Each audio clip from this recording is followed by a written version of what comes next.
we would go through tryouts and I would have my team together. I would tell them that, hey, we're going to have some major adversity this year. I don't know when it's going to happen, but it is going to happen. And when it happens and we get through it, we're going to become better for that experience. We're going to become smarter, tougher, stronger for going through that experience. So we need to welcome adversities. We need to look forward to challenges. I'm training their mindset to really look forward to when these challenges happen, and then they become more solution oriented. Inevitably, it's going to happen. And so you have to find a way to prepare your people to, really welcome this challenge, but then to really, when it happens, when it appears, how do we get through it together? Welcome to the Learn It All podcast, the show for today's leaders who want to get ahead and stay ahead, because we believe great leaders aren't born or made, we're always in the making. I'm your host, Damon Lembi, 3-time best-selling author and CEO of Learn It, a live learning platform that has helped upskill over 2 million people. Joining me in a moment is Rusty Komori, the legendary tennis coach who led his high school varsity team to an extraordinary 22 consecutive state championships. Get ready for a great conversation today. We're going to totally unpack Rusty's playbook. We're going to start with how to build mental fitness instead of just mental health. Rusty's going to share with us how to practice the 3 C's of choice, communication, and culture. We'll also talk about why worthy praise helps build lasting trust. And last but not least, I love his statement that greatness is always a choice. So Rusty, 22 straight championships. If you strip all of it away, the trophies, the talent, even some of the luck, what's the one principle that has helped you sustain success over all those years? Well, I would have to say character, because, as head coach, my number one priority was to develop champion athletes of character first, and then great tennis players second. And I feel that, once you have empathy, and once your team members know that you have empathy for them and you're trying to help them develop, with their personal growth or their professional development, they know that you care about them as people first, and then as team members second. So I really focused a lot on character and then empathy for sure. And I want to get into your backstory because it's awesome, but is that something that you just had right off the bat, or it was building empathy with your team, your players, something that you learned over the years? Yeah, I think it's something that we learn over the years because, as we're growing up, we're all on teams, whether it be, on sports teams or even in a classroom. The teacher is the leader of that class. And so we can observe what the leader does that's good. We can observe what they do that's not good. And then when we become leaders, we already know what to do and what not to do. And then we put our twist on it, and that becomes our leadership style. And I think that's great because at the end of the day, putting your twist on it, you don't have to reinvent the wheel. So you don't have to do it from scratch, but you kind of want to have your own perspective as well. Try things out, because what might work for one tennis pro as far as how they serve might not work for somebody else. So you got to figure out kind of like what your strengths are and your approach. So let's take it back a little bit and share with our audience your story about these 22 championships in a row. Yeah, so, I went to Creighton University in Omaha, Nebraska, and once I graduated, I took my the LSAT test because I thought I was going to go into law school. But I came back to Hawaii and started teaching tennis during that summer. And when I was teaching tennis at this country club, all of my adult students were attorneys. And they all had glasses that looked like it was 3 inches thick. And I asked them, what do you guys do all day? And they said, well, we read all day. You're going to read all day. You're going to have glasses like us. And I'm thinking, gosh, I don't want to read things that I have to read. I want to read things that I like to read. So Damon, that was the end of me pursuing law right there. I just continued teaching tennis, and I started developing a lot of our state's top-ranked junior players in Hawaii. And in Hawaii, I get to wear, a collared shirt and then shorts and, just absorb the good weather here. And so after about 3 years, I got asked by the Punahou School athletic director and Punahou School director of tennis where they said, "Hey, Coach Rusty, you teach a bunch of private lessons to a lot of our girls varsity tennis players, but you teach private tennis lessons to over half of the boys varsity tennis team. We should make you head coach of the boys varsity tennis team." And that's how I became head coach. So I was head coach from 1994 to 2015. And did you play at Creighton? Yeah, so I was recruited to play at Creighton. I had a partial tennis scholarship, and I was playing in the number 1 and 2 positions for all 4 years. And then in 2014, I got a call from Creighton saying, "Hey, we want to induct you into the Creighton Hall of Fame. You have the most victories in the number 1 and 2 position, 130 victories." And I'm like, 130? Oh my gosh. If I knew I was going to be inducted into the Hall of Fame, I could have had more if I wasn't, brainless on some matches back then in college, like how we would be. Yeah, well, that's a pretty impressive record yourself. Before you moved into coaching, do you have any memories or things that you learned from coaches, either great or terrible, that you said, I'm either going to emulate or I'm not going to do it all when I become a coach myself? Yeah, the biggest thing is to not show favoritism. Everybody on the team needs to feel like they matter and they're important. So, once you show favoritism, then you start to lose trust and respect with a lot of the team members.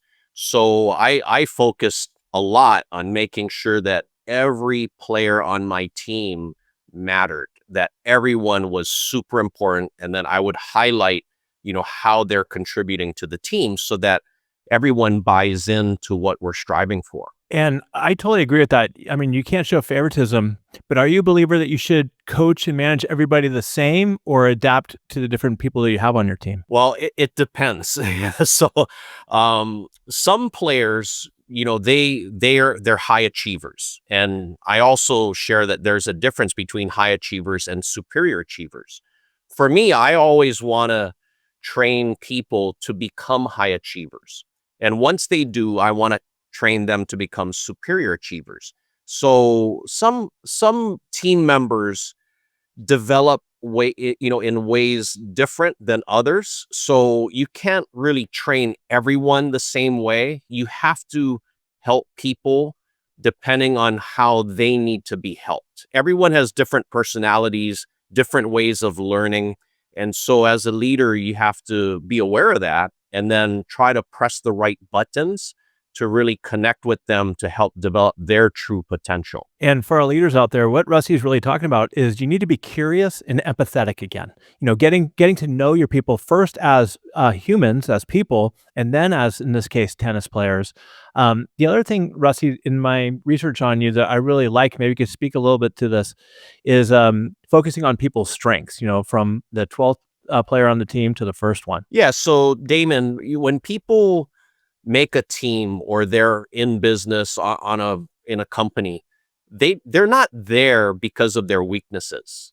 They're there because of the strengths that they have. So for me, I would highlight all of my team members' strengths. I would ask them what they feel they do good, and they would tell me, and then I would tell them what I felt that they do good. And that would open their eyes into really thinking, wow, I didn't know that I have all these other strengths that you perceive that I have. And I would also share with them that this is how you're going to help our team achieve the goals that we have. And we would focus on making their strengths stronger. And that's really how you add value to each individual team member. They would add value to our entire team collectively. I like that. And Bill Walsh, the famous football coach for the 49ers, he wrote a book, The Score Will Take Care of Itself. And he talked about how everybody from the groundskeeper to the scoreboard guy to the equipment manager, they have their strengths and they have their positions. And he'd kind of point out how they all contributed to the success.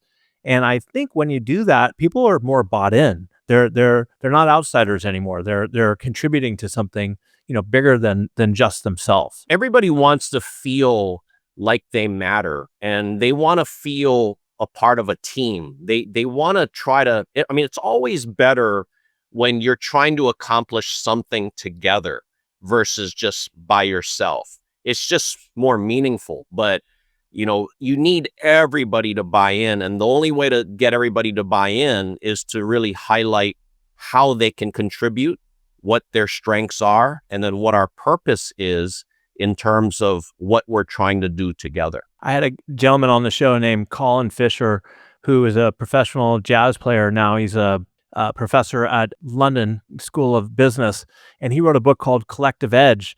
And it's all about how you think of these great teams or just individuals, but it's really not. It's what you said, Rusty. Everybody, you could do much better when you perform together as a team than just a one-off person. Who's standalone. You need a team. So 22 years, what made you decide to call it a day?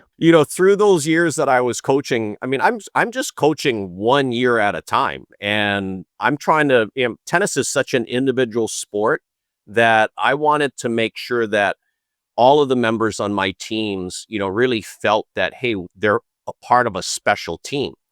And so through those years, a lot of my players' parents are CEOs or business owners, and they're telling me, hey, Coach Rusty, you need to write a book. You need to share what you're doing with your teams. And I'm thinking to myself, me write a book? I don't think that'll ever happen. But when we were going for our 17th consecutive state championship, that's when the media reached out and they said, hey, there's a swimming coach in Colorado that had won a perfect 16 out of 16 state championships, and then he lost. They go, if you win this year, you're going to be the coach with the most perfect, longest state championship streak in the United States in all sports. And I'm thinking, oh my gosh, I'm feeling pressure now. And I don't want my guys to feel pressure. And so when we're going for our 22nd consecutive state championship, that's when I really thought to myself, I have a system that that can be applicable to any sports team, any business, any family to achieve peak performance and to develop their true potential in anything they're doing. I can keep coaching. We can keep winning. Or is there something bigger or greater that I could do? Is there a way that I could help all schools or all students or all sports teams or businesses or families? And that's when I thought, maybe I should try to write a book, because naively, Damon, I'm thinking, if I write a book, everybody in the world can get the book, and then the world can be a better place. So I literally went from the top of coaching down to, basically nothing, just with my laptop, and I just started writing stories and concepts. And my first book, Beyond the Lines, took me 2.5 years to write. Well, I think it's naive or not. I wish more people had that perception or that goal that, hey, let's all contribute and let's make the world a better place. Doesn't hurt to dream. But there's one thing you said in there that I think is important for leaders of all levels, is that when you felt pressure, because coming on to the 17th, your first reaction was, I want to deflect this away from my team. I don't want them to feel pressure. What advice do you have for leaders during tough times, during whether it's layoffs or uncertainty? How do they stay out in front and help absorb that pressure, so to speak, so their team doesn't have to feel it? Yeah, so it's a mindset. And so literally once we would go through tryouts and I would have my team together, I would tell them that, hey, we're going to have some major adversity this year. I don't know when it's going to happen, but it is going to happen. And when it happens and we get through it, we're going to become better for that experience. We're going to become smarter, tougher, stronger for going through that experience. So we need to welcome adversities. We need to look forward to challenges. And so when we do that, I'm training their mindset to really look forward to when these challenges happen, and then they become more solution oriented, rather than hoping and praying that adversities don't happen, but inevitably it's going to happen. And so you have to find a way to prepare your people to, really welcome this challenge, but then to really, when it happens, when it appears, how do we get through it together? How do we solve this? And, a lot of it too is the leader. When something really bad happens, all of the team members look at the leader. And so I train leaders to really have poise under pressure because, for example, Damon, if something bad happens, everybody looks at the leader. And if the leader is, kind of freaking out, then the whole team is going to be freaking out. But that same situation could happen and they look at the leader and the leader is all calm, composed, they have poise, then everybody else feels like, oh, okay, well, everything's going to be fine. Now, the leader on the inside might be thinking, oh my gosh, I don't know what I'm going to do. But you have to project on the outside what you want your people to see. So if you want them to see positivity, toughness, and strength, you can do that. But you can also, show them weakness and negativity, and that's bad. But you need to first be a great actor. And if you can do that on the exterior, then hopefully you can start to feel that on the interior, in the internal climate of yours. And for all you leaders out there, you need to remember, like Rusty's saying, you're always on stage.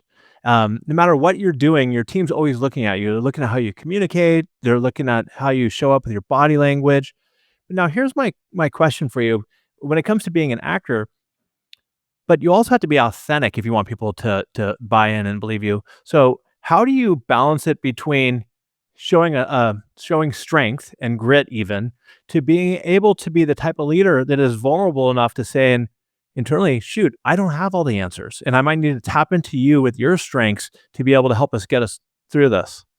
Yeah, so that's a huge part, is being authentic, being genuine, and nobody has all of the answers, but you can try to be as prepared as possible for anything and everything that could potentially happen. So you need to really prepare for whatever scenario, challenge, situation, adversities that can happen. So when it does, you're already expecting it. It's a mindset. But your people, they know if you're being real and honest with them. That's something that you cannot fake. But you can really be a great actor, but you cannot fake the genuineness and the realness of what you're trying to portray. Absolutely. And around mindset, you and I have spoke about this before, and I'm a huge believer on this, is let's talk a little bit about the difference between having a victim mindset and a victor mindset. Yeah. So that's chapter 1 in Superior right there. Your And most recent book. yeah, and basically I'm sharing, the reason it's chapter 1 is everyone has a choice to make. You're either going to choose to be a victim or you're going to choose to be a victor. Once you make that choice, it sets you on the path for either failure, if you're a victim, where you're making excuses and you're thinking, woe is me, and I can never catch a break, and why did all these bad things happen to me? Or you have a victor mindset where you're thinking, you know what? I'm going to find a way. I'm going to find a way to get through this. And I'm going to improve myself. And, we're going to find a way to rise up again. That sets you on the correct path to really trying to achieve greatness. So everybody has a choice to make. And, you'll see that on the news, right? When there's like a devastating hurricane or a flood or a fire, and families, lose their house and everything in it, you'll often see them get interviewed. And the victim mindset is one where they're like, we've lost everything and I don't know how we're going to ever, get back on track. And the other people that get interviewed, they're like, we've lost everything, but we have each other and we're going to rebuild, and we're going to come back stronger and better than ever before. That's a victor mindset. So everybody has a choice to either choose to be a victim or a victor. So Rusty, I'm walking into this new role let's say it's a brand new company, through the interview process, I hear everything's great. The culture's great. The leadership's great. Then I step in and my team are a bunch of victims. Hmm. You could just right off the bat, everybody's blaming each other. Nobody's taking accountability.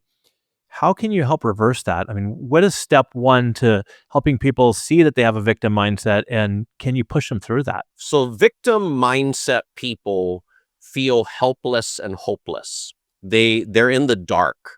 So you need to actually join them in the dark and to really try to understand what they're thinking and feeling. That's the empathy part. When they feel that you have empathy and they can connect with what you're feeling or what they're feeling, and you can really understand that, then they start to open up. And then if you can focus on one positive among 20 negatives, that's the key for helping them to rise from being a victim into being a victor. So, they're just, a lot of times they feel lost. They've been used to making all these excuses, feeling sorry for themselves. But oftentimes I'll be like, hey, what's one thing that you really like to do? What's something that you're passionate about? And then, they really reflect and then they tell me that one thing. I'm like, well, let's go do that one thing. Let's focus on that. And that starts them on the path to seeing the light, and then to really getting out of that darkness. So a lot of it is just really being with them. Sometimes in the beginning, it's just listening. It's just being there, being present with them, rather than trying to instill all this positivity from the get-go. It's just really absorbing what they are dealing with and then building trust and respect with them first. Yeah, I mean, especially when you're stepping into a new role, jumping in and changing things right off the bat is probably not the best way to go. Just do what you said, listen, have empathy for them, and then build trust. But do you agree or disagree? Is it okay to call somebody out and say, hey, look, Bob, you got a victim mentality here? I mean, let's just call it what it is. Are you for that, or do you just not address it at all? No, so I always tell everybody that I don't give good feedback or bad feedback. I give honest feedback. So I would do the same. I would say, hey, Bob, you're you're acting like a victim, and they're, oftentimes they're like, what, really?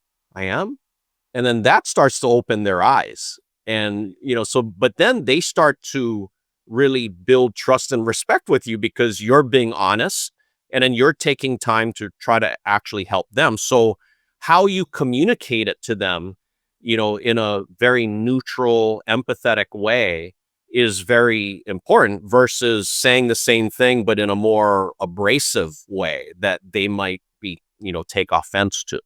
No, I like that. And so getting back to your book, Superior, we've covered a couple of them, but the three C's. The first C is choice, and from what I've learned from you, choice is huge in all this when it comes to mindset. Yeah. So oftentimes people ask me, they're like, how do you achieve greatness? And then I would share with them, well, greatness is a choice. Positivity, perseverance, resiliency are choices. Courage is a choice. Kindness is a choice. Self-discipline is a choice. Self-discipline leads to habits which lead to success. So understanding that you have the power of choice is huge because so many people feel complacent or stuck in a job that they don't really like or a situation that they're in, whether it's professionally or personally.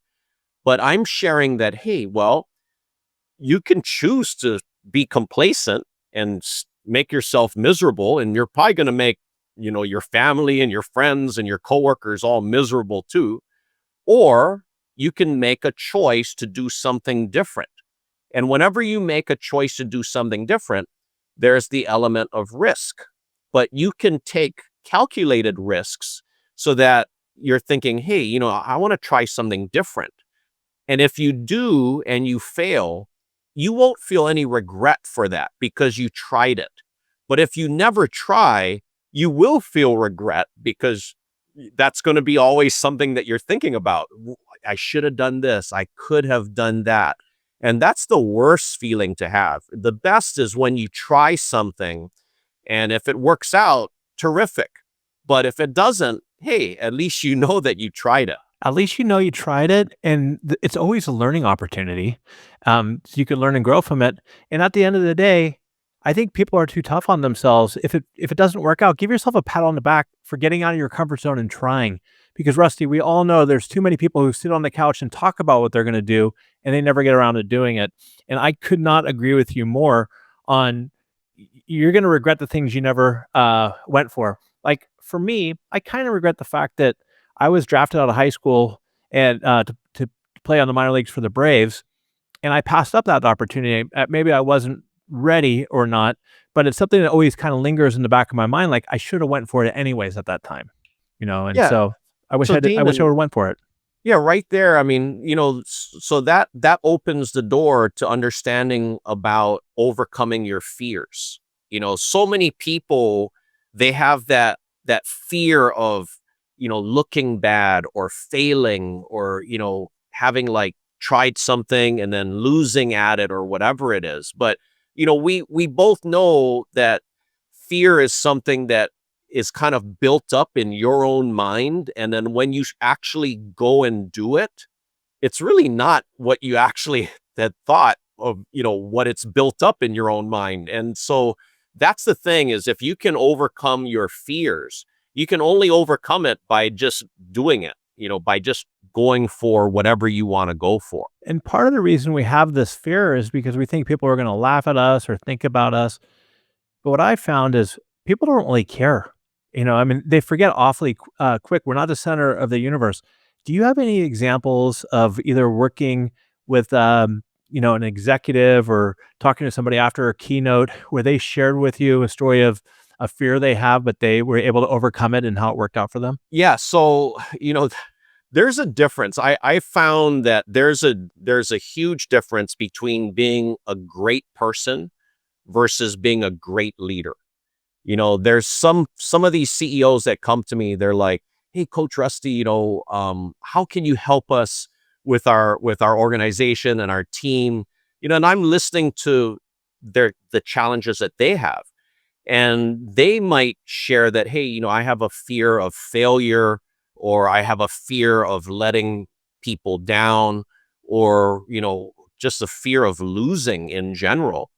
And, as I'm listening to what they're saying, I realize that, wow, this person, it's a great person, but he or she is not a great leader because they don't know how to transfer that to the rest of their team. And then so they're like, how can we bring you on, and can you help us, get on track? And I'm like, sure, like we just need to work on this and this and that. And all of a sudden it's like everything's back on track because the rest of the team feels like, wow, he or she is such a nice person, but we don't respect them as a leader. But because they're asking for help, wow, it shows that they care about the organization, they care about the team members, and they care about improving themselves as a leader to help improve everybody in their organization. So yeah, it's really a fear of losing or looking bad. And it's just acknowledging that, hey, I brought the company to this level, but I feel like I maxed it out and I need help to bring it to this level.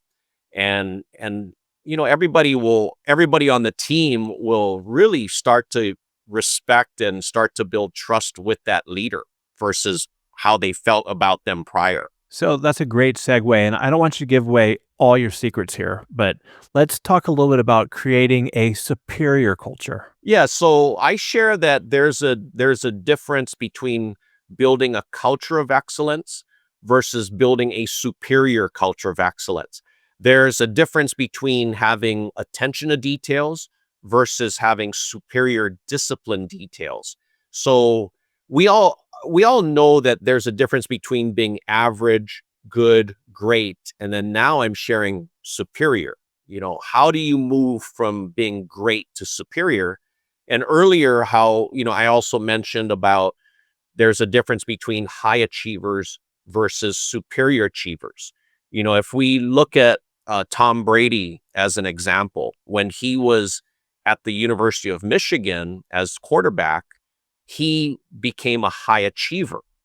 Well, when he went into the NFL draft and he was drafted in the 6th round as the number 199th pick, that's when his mindset transformed from a high achiever to a superior achiever, because he wanted to prove to all those other coaches, all those other NFL scouts that passed him by, to really prove them wrong. And that was a driving force into why he became a superior achiever, winning 7 Super Bowls and, being perceived as probably the greatest quarterback of all time. Right next to Joe Montana, who's a third-round pick out of Notre Dame. But they're both. Tom Brady grew up in San Mateo, where I grew up, and I got to watch Montana my whole career. And so, what advice do you have for leaders then to leverage something like that to create a awesome culture, a superior culture for their team? Yeah, so I would focus, Damon, on 3 things. And when I'm doing leadership training or corporate training, I still focus on these 3 things. And I want everybody to focus on controlling their thoughts, their mouth, and their hands. If you can control what you think, what you say, and what you do, you have a great chance of controlling your life and your destiny. So, very simple, but I love simplicity and clarity. And when I highlight it in that way, it really resonates with the leaders and with the frontline employees, because I share with them that, if I'm the leader, I'm a reflection of my team. And then my team, all of the members, they're a reflection of me. So I would also say that we can do 99 things right. If we do one wrong thing, then everybody's only going to remember that one wrong thing. So we can never do that one wrong thing, especially when you're number 1 or you're in the spotlight. You have to focus on doing those 100 things good all the time. You do talk about that when it comes to practice. Don't practice to get better, right? You practice to have ownership of it, to get perfect at it. Yeah, so one of my quotes that I use is, don't practice until you get it right. Practice until you can't get it wrong. You don't work on something until you barely get it. You work on something until you own it, until it becomes a part of you and it becomes something that you do, and then it becomes your identity.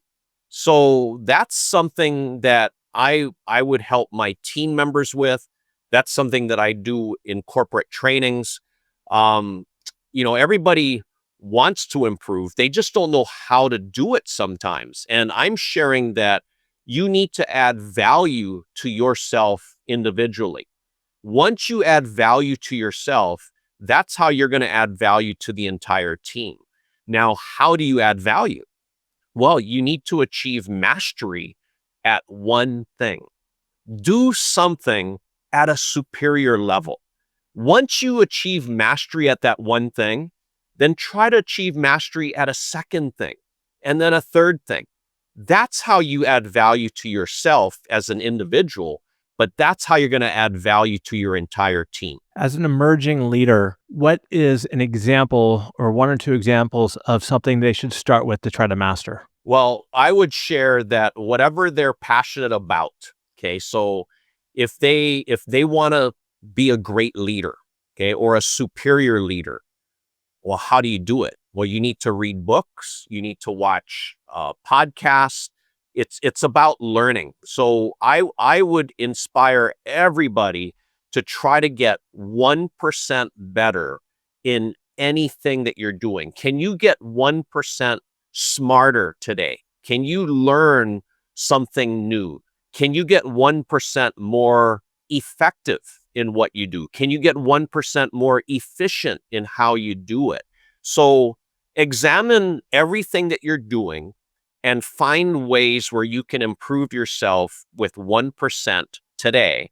And then tomorrow, find other situations that you can improve yourself with those 1%. And really, if you focus on those little things, that's how you will start to achieve those bigger, greater things. And going back to what we said earlier, I would assume you would recommend starting with something you're passionate about and also one of your strengths, and just keep making your strengths better, Yeah, better and better and exactly. better. So, okay, let's say, so we have a great culture, right? Let's say, or a great organization. Now, here's where your specialty is based on your 22 wins, titles in a row. How do you sustain that type of momentum over time? Yeah, so I share about in order to have peak performance, I don't want people or companies to have peak performance sometimes. I want everybody to have peak performance all the time. And so I found that there's 6 keys for peak performance. So the first key is the physical key. How good are you at actually physically doing your job? The second key is the mental key. How good are you at physically or at mentally concentrating, focusing on what you're doing? Can you block out noise and distractions? The third key is the emotional key. Can you focus on being aware of your emotions and the emotions of others around you? And can you make sure that you base your decisions on reason versus emotion? The fourth key is strategical. How good are you at figuring out the right strategies to achieve success? Do you have the right process to achieve what you're trying to achieve? The fifth key is the tactical key. So if strategy is the big framework, tactics are those little things that connect the dots to really enforce that strategy that you're striving for. And then the sixth key is the environmental key. And sometimes this environmental key is something that might be beyond your control. But you need to be aware of it so that you can deal with it properly. And so literally, Damon, a simple example of the environmental key might be in a tennis match. It's super hot, right? Or it's super windy, or it's super cold. Well, it's not just super hot, windy, or cold on one side of the tennis court. It's on both sides of the tennis court. So both, you and your opponent have to deal with that. Now, I would also share that, in that situation, we're not going to play our best tennis, but neither will our opponent. But what I want my teams to do is deal with those situations a little bit better than our opponent. And that's how we would have the advantage. So just anticipating, and understanding what the 6 keys are. And I would have everyone really rate themselves on a scale of 1 to 10 in each of the keys. And when you really self-reflect on that, you might be thinking, hey, I have 3 of these 6 keys that I do, at a number 8, 9 level, but you might achieve success because of that, but you won't be able to sustain success, and you won't be able to have peak performance all the time. You need to literally have 9s and 10s in all 6 categories to really have peak performance all the time. So when you look at superior sports teams or superior companies, they're literally doing those 6 keys at a very high level. But those are things that you cannot just feel like, oh, I achieved it and I can just sit back. No, it's something that you need to keep working on. You can never be complacent. It's something that you're always going to work on to really keep honing those 6 keys as good as you can. In your book, Superior, I think you have like a leadership assessment in there, of like 50 questions or something like that. Do they all tie back to the 6 keys? Is that a way Yes. somebody on there could buy your book for your team, and then how they could rate themselves from 0 to 10 on the keys? Yeah, so you're right. I have 50 assessment questions. So there's 5 sections in Superior. And section 1 is master your mindset. Okay, section 2 is the 3 C's of leadership. Section 3, the 4 the 4 keys for achieving success. Section 4 is the 6 keys for peak performance. And then section 5 is the 8 keys for sustaining success. So after each section, we have assessment questions in there. So for sure, once you're done with the 6 keys in section 4, there's specific assessment questions in there. We wanted to not have a separate workbook. We wanted to have the workbook within the book. And so a lot of companies will buy Superior for all of their employees. And so many of them are like, oh, we don't want to write in the book.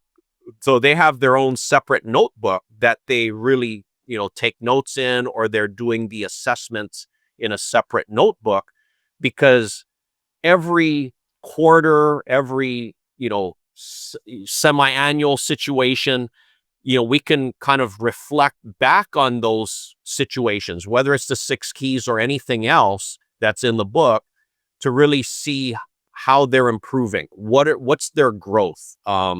So we have those assessments in there for that reason. And I assume if I'm a leader of a small business, let's say I just have 50, 75 employees, and I'm hearing these 6 keys, I would probably want to make sure that whether I'm hiring or what, that I can cover all those 6 keys with at least some staff members who are 9 and 10 in each, because it's probably impossible to have everybody as a 10 in each, right? So you got to have your bases covered, just like a good football team. You got to have people at different positions. So what I really love to do is I'll do the 6 keys for the CEO, just one-on-one, so that he or she can really feel like, wow, this is eye-opening for myself. And then they buy into it because they're like, wow, I need my entire leadership team to do this. So they'll bring me in to do the same situation with their leadership team.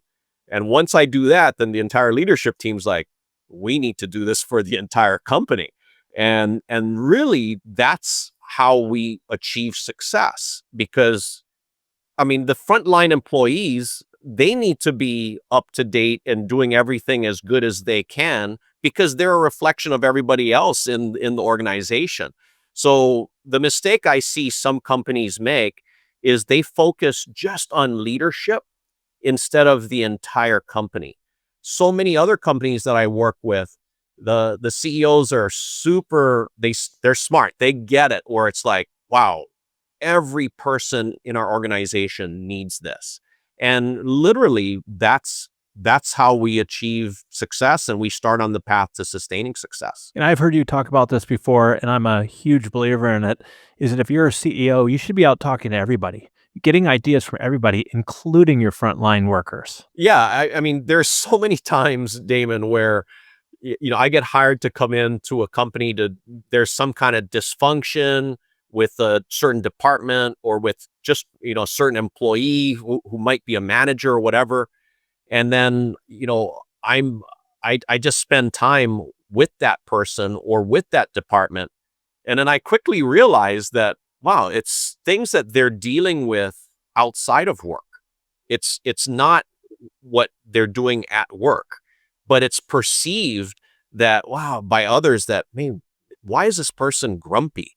Or why is this person, just not liking being here at work? Well, I find out sometimes that person can't afford to put their mom in a senior care home. So that person has to hire a senior caregiver to be with their mom at home.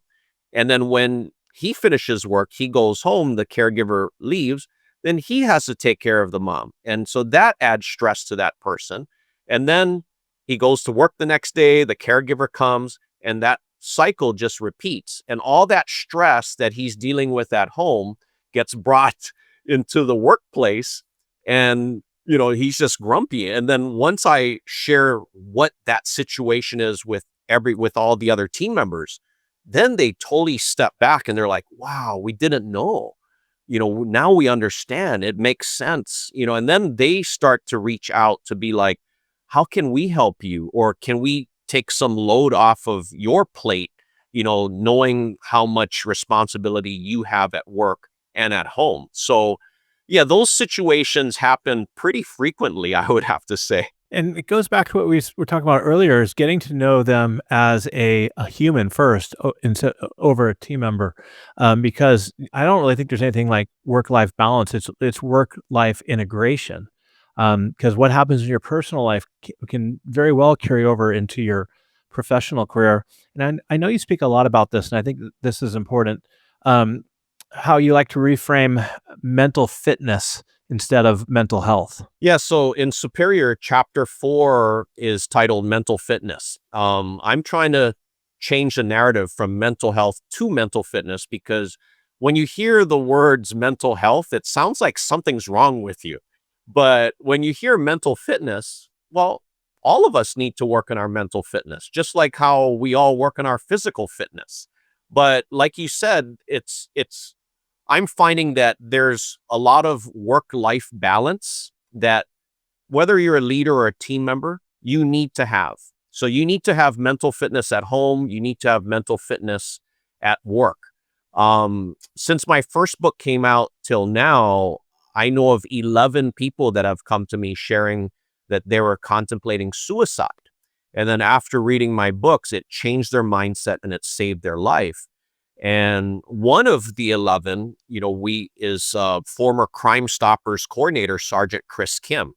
So I have his testimony, his story on my show Beyond the Lines on YouTube. Can you share his story a little bit? He was a homicide detective, and part of being a homicide detective was investigating suicides.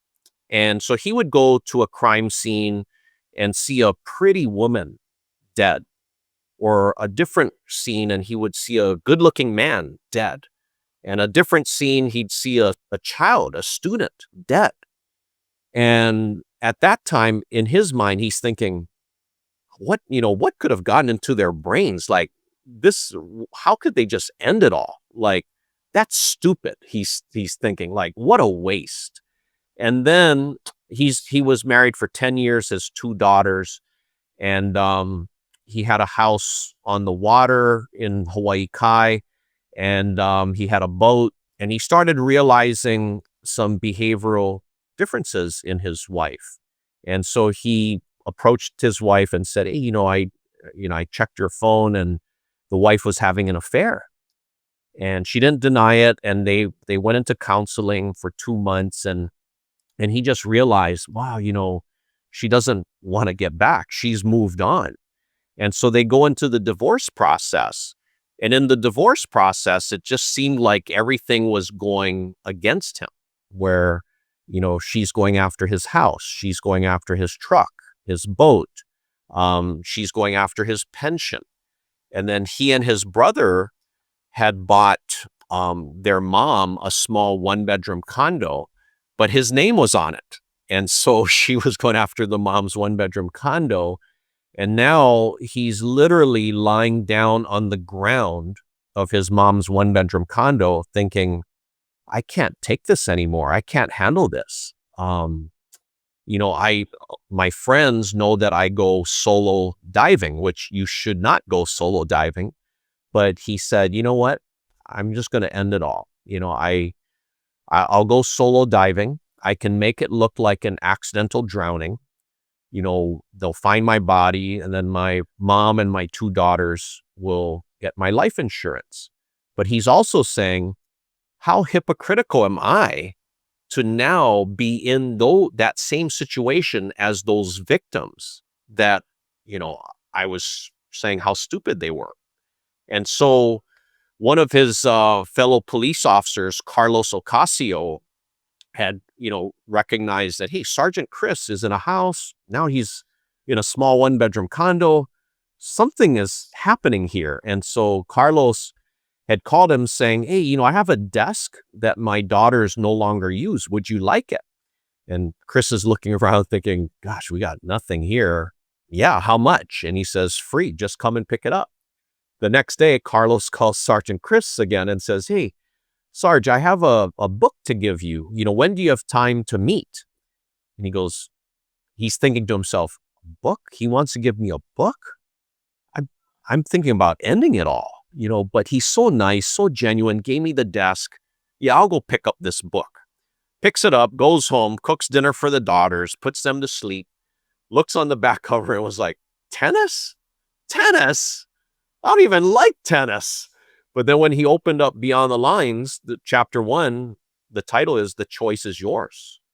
He said, I read chapter 1, I read chapter 2, chapter 3. He says, Coach Rusty, it was like you were speaking directly to me.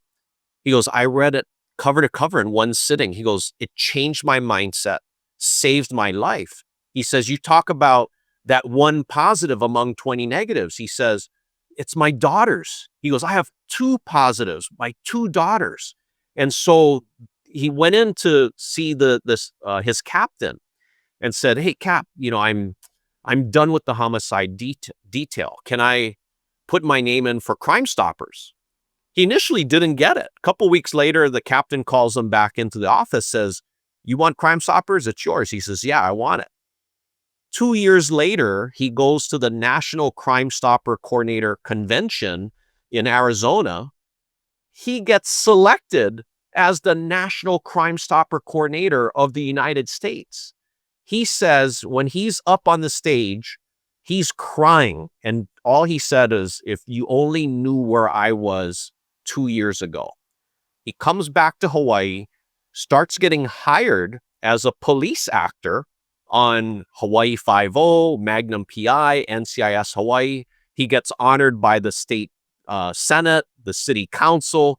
Everything just started just going up just because of the book and the principles in there and how I talk about mindset so much. And so literally, when I had him on my show previously, I couldn't, we just focused on promoting Crime Stoppers because, I had to keep this story top secret for 6 years.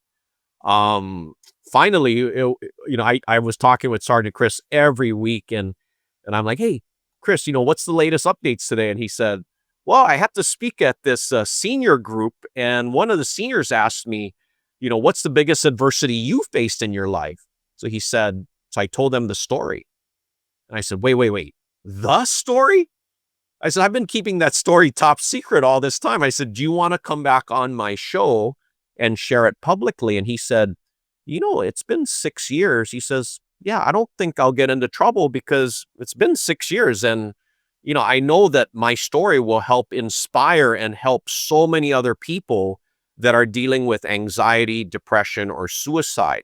Those mental health issues, which, I'm trying to change into mental fitness. So that's really the story. And for Sergeant Chris, I always tell everybody that, he exemplifies bravery and courage for being a public figure and for sharing his story to really help so many other people. I mean, what a courageous man he is. But you know who deserves a little credit? Carlos. Yes. Carlos Yes, does. sure. And look, Coach Rusty, I mean, you set out to save the world, but what does it feel like to know that you've taken part in saving 11 people's lives? Yeah, I mean, there's no words to describe that feeling. On the show when I had Sergeant Chris on, I knew he was going to cry on the show. I didn't think I was going to cry because I knew about it for, 6 years, but he starts crying. I start crying. Yeah, there's just no words to describe that feeling because when I wrote the books, I wanted to write books that would literally help every student and every adult in the world, which it does. I had no idea it would also be helping to save people's lives. I mean, that's just an unintended consequence of the book. And in so many mental health organizations, they look at me like I'm a mental health expert because I focus so much on mindset and have so much success in helping so many people. So yeah, I know that beyond the 11 people that have come to me sharing that story, I know that there's a ton more out there. And when I do a keynote speaking, if I do share the Sergeant Chris story in a keynote, there's always people in the audience that will come up to me afterwards saying, thank you for sharing that story. I have mental health issues, and just hearing this and knowing that I have a resource on that show where I can watch it and then really try to help myself improve from getting out of the darkness and staying in the light, and then really helping people around them be better as well. And I think that that's something that leaders can do as well, is being vulnerable enough to share if they have challenges, and maybe it's mental health, maybe it's slight disability, maybe it's whatever it is. But I don't think that it's weakness to show, hey, this is something I went through, I'm working through. I think that when you're able to do that, then other people feel more comfortable and open to sharing themselves as well. Yeah, and I share with everybody when I'm doing a keynote speaking that there's people on your team, in your organization right now that have mental health issues. So I'm trying to inspire companies and organizations to be proactive in talking about it or addressing it, or send that show or the book to your employees, because again, those people feel helpless and hopeless. But when they see that Sergeant Chris show, or they hear about his story, or they read about what he wrote in Superior, then they're like, wow, I'm not the only one that's thinking this way or feeling this way. And that's a huge part. So, but if you're reactive, something bad happens in your organization, somebody commits suicide, and now you have to, get all these counselors to come in to help everyone deal, with what just happened, versus being proactive and, getting them the books or sending them the shows, because you just never know. I always share that we never know who's suffering in silence or who's bleeding in places we can't see. So some of them, Damon, they're great actors. Look at Robin Williams. Who would have known that Robin Williams would have been, commit suicide like he did, and he was making so many people happy and making people laugh, but inside he was empty. No, it's so true, and you just never know what people have going on. So sometimes if you go to the grocery store and the clerk's in a bad mood, maybe it's something going on with them. So when possible, give people a little grace.